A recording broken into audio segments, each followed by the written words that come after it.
चलिए अब कुछ और खबरों का रुख करते हैं। इस बीच एक बड़ी खबर निकलकर सामने आ रही है। अमित शाह के साथ उपेंद्र कुशवाहा की बैठक खत्म हो गई है।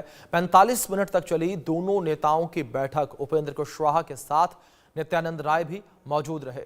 ये बड़ी खबर जो फिलहाल निकलकर सामने आ रही है। उपेंद्र कुशवाहा के साथ नित्यानंद राय जो है वो भी मौजूद रहे। तो अमित शाह के साथ ये बैठक चल रही थी और करीब 45 मिनट ये बैठक चली है। 45 मिनट के बाद ये बैठक जो है वो खत्म हुई है। बड़ी खबर फिलहाल निकलकर सामने आ रही है। तो 45 मिनट के बाद ये बैठक जो है वो खत्म हुई है। 45 मिनट तक ये बैठक चली है। अमित शाह के साथ उपेंद्र कुशवाहा की बैठक खत्म हो गई है। बड़ी खबर जो फिलहाल निकलकर सामने आ रही है। उपेंद्र कुशवाहा के साथ नित्यानंद राय जो है वो भी मौजूद रहे। ये बड़ी खबर जो फिलहाल निकलकर सामने आ रही है। तो नित्यानंद राय की मौजूदगी जो है वो भी इस बैठक में रही है। ये बड़ी खबर जो फिलहाल निकलकर सामने आ रही है। बड़ी बैठक थी जो करीब 45 मिनट तक चली है। सीटों के बंटवारे को लेकर चर्चा यहां पर की गई है। तो जिस तरीके से एनडीए खेमे में फिलहाल नाराजगी जो है वो देखने को मिल रही है, इस नाराजगी को दूर करने का प्रयास लगातार किया जा रहा है। लगातार जो है बैठकों का दौर जो है वो भी देखने को मिल रहा है। इसी कड़ी में ये पूरी चर्चा जो है बताई जा रही है। ये बड़ी खबर जो फिलहाल सामने आ रही है। अमित शाह के साथ उपेंद्र कुशवाहा की बैठक खत्म हो गई है। तो बड़ी खबर है जो फिलहाल सामने आ रही है। उपेंद्र कुशवाहा जो हैं ये बैठक अमित शाह के साथ कर रहे थे, उनसे मुलाकात कर रहे थे, चर्चा कर रहे थे। और जिस तरीके से उपेंद्र कुशवाहा को 6 सीटें मिली हैं तो इसको लेकर उन्होंने नाराज़गी जाहिर की थी और उन्हें समझाने का, उन्हें मनाने का प्रयास जो है वो लगातार किया जा रहा है।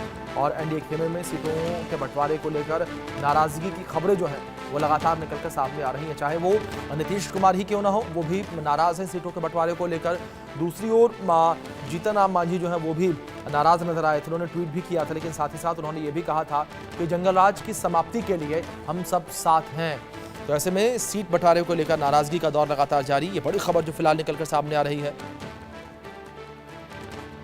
अमित शाह के साथ उपेंद्र कुशवाहा की बैठक जो है वो खत्म हो गई है। 45 मिनट तक चली दोनों नेताओं की बैठक और करीब 45 मिनट तक जो है वो दोनों नेताओं की बैठक चली है। तो बड़ी खबर जो फिलहाल सामने आ रही है। 45 मिनट तक जो है ये पूरी बैठक चली है। चर्चा इस बैठक में की गई है। बड़ी खबर फिलहाल निकलकर सामने आ रही है। ये बैठक समाप्त हो चुकी है। ये बड़ी खबर फिलहाल निकलकर सामने आ रही है। 45 मिनट तक चर्चा यहाँ पर की गई है। उपेंद्र कुशवाहा के साथ नित्यानंद राय जो है वो भी मौजूद रहे। ये बड़ी खबर फिलहाल सामने आ रही है। तो नित्यानंद राय की मौजूदगी जो है वो भी इस दौरान रही है। ये बड़ी खबर जो फिलहाल निकलकर सामने आ रही है।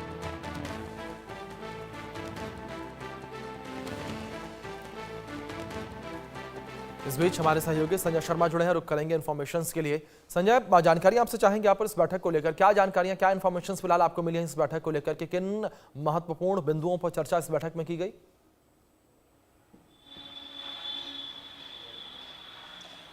देखिए, उपेंद्र कुशवाहा की जो नाराजगी थी, सबसे ज्यादा नाराजगी थी उनकी महुआ सीट को लेकर के, जिसको लेकर के उन्होंने एनडीए छोड़ने की कल धमकी तक दे दी थी। उनका यह कहना था, मीडिया से बातचीत करते उन्होंने कहा था all is not well in NDA, यानी कि एनडीए में सब कुछ ठीक नहीं है। उसके बाद में उपेंद्र कुशवाहा को समझाने मनाने का सिलसिला लगातार कल शाम से लेकर के कल देर रात तक चलता रहा। सुबह 4-5 बजे तक समझाने का सिलसिला चलता रहा। सम्राट चौधरी, नित्यानंद राय सहित कई तमाम बीजेपी के नेता उनके घर पर पहुंचे, उनको मनाने की कोशिश रात भर होती रही।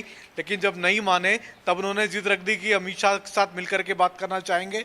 तब उसके बाद वह नित्यानंद राय के साथ आज सुबह की फ्लाइट से पटना से निकल करके दिल्ली आए और आज दिल्ली आकर के उन्होंने अमित शाह केंद्रीय गृह मंत्री से बात की और उनको बताया कि उनकी क्या क्या नाराजगी और क्यों वो महुआ सीट चाहते हैं।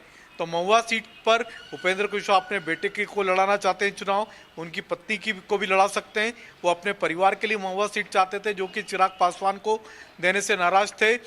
तो उपेंद्र कुशवाहा की नाराजगी अब दूर हो चुकी है। उसके बाद उन्होंने अमित शाह से मिलकर के मीडिया से कहा कि अब सब कुछ ठीक है, अब एनडीए की सरकार बिहार में बनने जा रही है और कुछ मुद्दे ऐसे थे जो सीट शेयरिंग को लेकर के जिन पर की बात करना जरूरी था, जिन पर विमर्श करना जरूरी था और अमित शाह के साथ में बैठ करके वही विमर्श किया। महुआ सीट के बारे में भी उन्होंने कहा, उन्होंने खुलकर कहा कि महुआ सीट पर भी बात हुई है, अमित शाह से विमर्श हुआ है और जल्दी इसकी घोषणा भी कर दी जाएगी।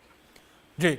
दूसरी ओर संजय जी, अगर बात नाराजगी को लेकर करें तो लगातार नाराजगी जो है वो देखने को मिल रही है, लेकिन इस बीच ये डैमेज कंट्रोल किस तरीके से किया गया? अमित शाह के साथ 45 मिनट तक ये बात हुई है, क्योंकि एक रिपोर्ट निकलकर सामने आ रही है तो उसमें ये कहा जा रहा था कि जो सीटों को लेकर नाराजगी है वो जब मंत्री पद दिया जाएगा उससे दूर की जाएगी।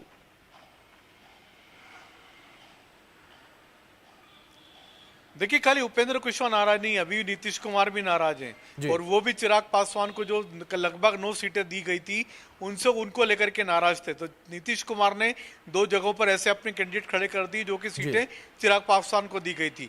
तो अभी भी चिराग पासवान से बीजेपी के आला कमान की बात हो रही है, हाईकमान नेतृत्व की बात चल रही है और चिराग पासवान को मनाने की कोशिश की जा रही है। सीटों के एक्सचेंज की बात हो रही है, सीटों के लेन देन की बातें चल रही हैं।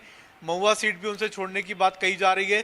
साथ ही साथ नीतीश कुमार ने जिन 9 सीटें मांगी है कि ये 9 सीटें जेडीयू की होना चाहिए, उन पर भी बात हो रही है। तो अभी भी एनडीए में सीटों का पेच फंसा हुआ है।